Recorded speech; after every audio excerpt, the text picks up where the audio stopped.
అది కాదండి, నాకు ఒకటి అర్థం కాదు. మనందరం ఇండియా వర్సెస్ బంగ్లాదేశ్ మ్యాచ్లో లీనమైపోయామా? అయితే పక్కన ఇంకో మ్యాచ్ జరుగుతుంది చూసారా? మీరు చూసుంటారు అసలు. ఏ మ్యాచ్? ఓడే మ్యాచ్ జరుగుతుంది. ఎవరికి? ఆస్ట్రేలియాకి ఇంగ్లాండ్ మధ్య. అసలు అసలు అక్కడ ఒక మానవ బాంబు ఉన్నాడు చూసారా? ఎవరో ఆయనే, ట్రావిస్ హెడ్. అసలు ఏమనుకుంటున్నాడు? 24లు అంట, 5 సిక్స్లు అంట, 156 రన్స్ అంట, 139 బంతుల్లో, అది కూడా అసలు 117 స్ట్రైక్ రేట్ ఉంది. అసలు ఏం చేద్దాం అనుకుంటున్నాడు నాకు అర్థం కావట్లేదు. అసలు బౌలర్ లైఫ్ ఏం చేయాలనుకుంటున్నాడో ఏమో, నాకైతే ఒక్క ముక్క అర్థం కావట్లే. అసలు ఆ రకంగా కొడితే బౌలర్లు ఏమైపోవాలి పాపం. ఇంకా ఆ కంట్రీలో ఇంకా బౌలర్ల కోసం ఎత్తుక్కోవాలి ఈ రకంగా కొడితే. అసలు ఇదంతా పక్కన పెడితే నాకు ఒకటి అర్థం కాదు, జోఫ్రా ఆర్చర్ని కూడా కొట్టాడు పాపం. జోఫ్రా ఆర్చర్ వేసింది అక్కడ మొత్తం 6 ఓవర్లు వేసాడు. 6 ఓవర్లో కూడా 8.8 స్ట్రైక్ ఎకానమీతో కొట్టారు.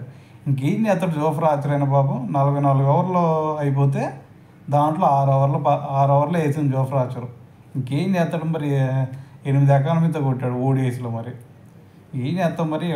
అసలు ట్రావిస్ హెడ్ ఏమనుకుంటున్నాడు ఏందో నాకేం అర్థం కావట్లా.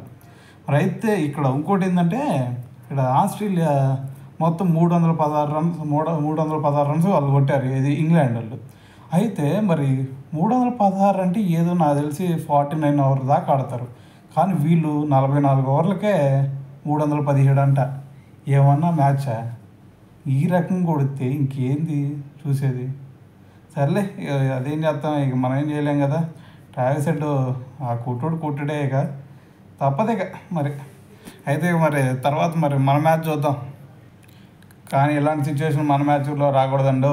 ఎందుకంటే మా వాళ్ళు బౌలర్లు ఇప్పుడు షమీ కూడా లేడు. షమీతో ఒకవేళ బోర్డర్ గవాస్కర్ ట్రోఫీకి వచ్చాడంటే అప్పుడు వేరేగా ఉండిద్ది అనుకోండి. ఎందుకంటే మనకి ఫైనల్లో చూపించాం కదా మనం, వరల్డ్ కప్ ఫైనల్లో, ఇది 50 ఓవర్స్ వరల్డ్ కప్లో.